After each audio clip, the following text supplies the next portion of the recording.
our affairs. And this is a hadith. The dua is authentic across the board. The incident behind it is disputed. However, the dua is undisputed in terms of how authentic it is. Abu Sa'id al-Khudri radiallahu ta'ala anhu says that once the Prophet sallallahu alaihi wasallam entered the masjid and he saw a man from the Ansar named Abu Umama. So he said to Abu Umama, Ya Aba Umama, ma li araka jalisan fil masjidi fi ghayri waqti as-salah. Oh Abu Umama, why is it that I see you sitting in this masjid at a time that is outside of the prayer time? Fi ghayri waqti as-salah, of course there were people that would sit and do tadabbur and tafakkur. There were people that would do reflection and contemplation. There were people that would engage themselves in remembrance. But Abu Umama looked like he had a lot on his mind, a lot on his heart. He was at the salah at a time, or at the masjid at a time where he typically was not at the masjid before.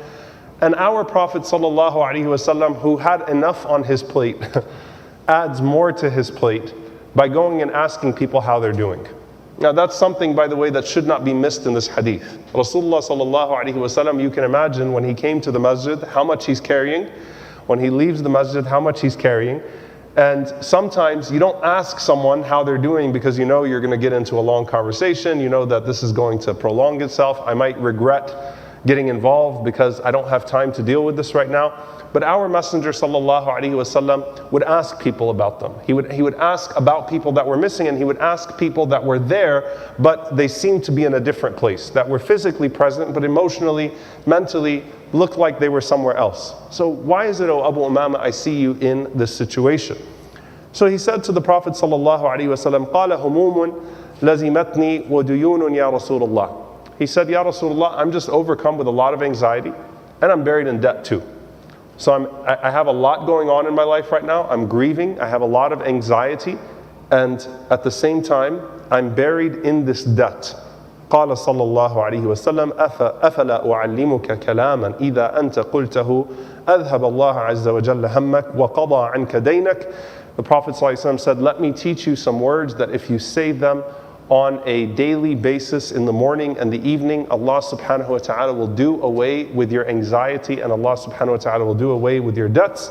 قال قلت بلى يا رسول الله. He said, I said to the Messenger of Allah, yes, O Messenger of Allah. قال إذا أصبحت وإذا أمسيت اللهم إني أعوذ بك من الهم والحزن وأعوذ بك من العجز والكسل وأعوذ بك من الجبن والبخل وأعوذ بك من غلبة الدين وقهر الرجال. So this is a dua, of course, that we say often and has different variations of it.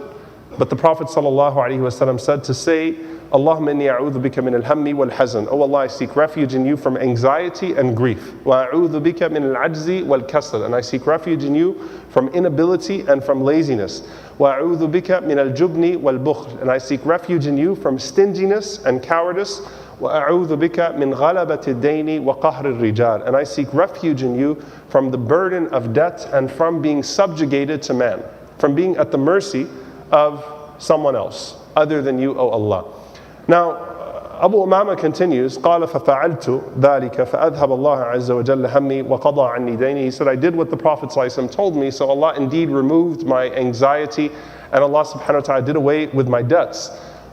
But I want to talk about this, inshaAllah ta'ala, particularly from the first two sentences.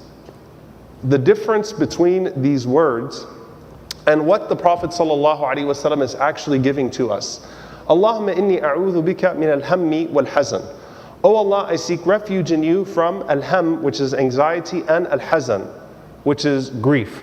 Al-ham, the scholars say, refers to anxiety over the future.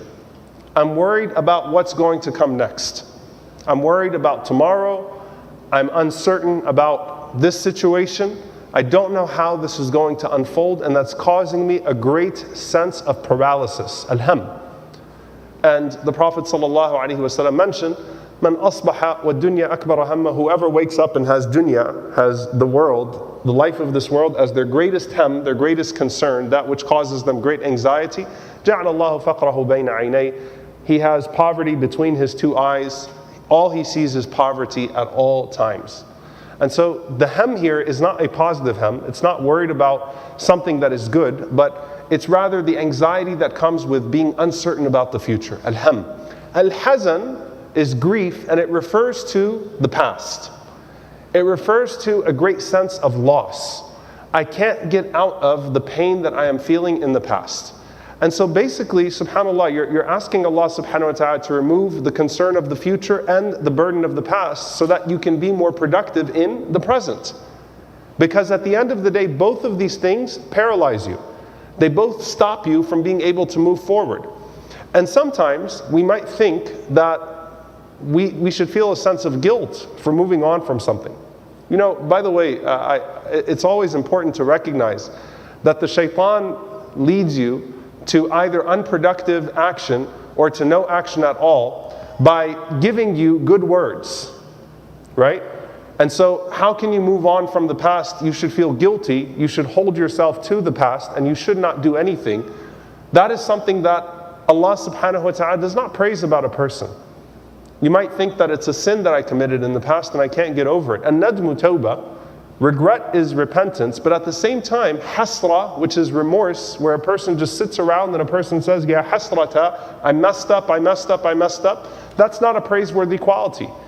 And so a person is either stuck in the past or they're way too concerned about the future. And the scholars mention here that when it comes to the past, because you're not just saying these du'as without understanding the attributes of Allah subhanahu wa ta'ala behind them.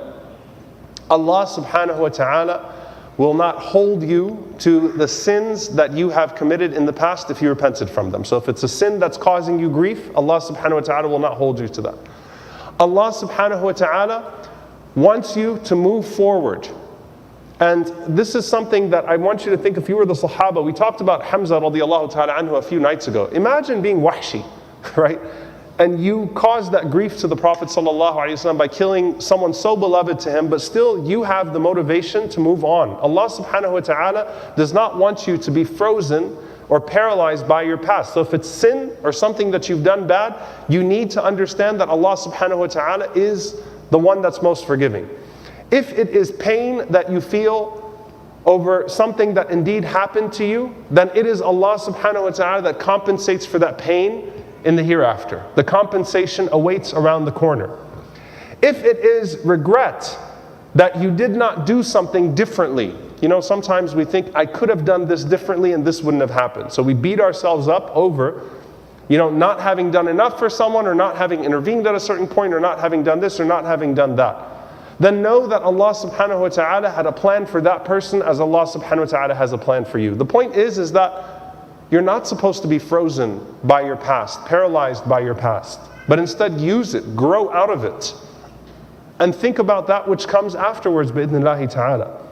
And remember that when it comes to the future, as a person is so afraid, anxious, uncertain about that which comes next, that Allah subhanahu wa ta'ala indeed is upon all things in control.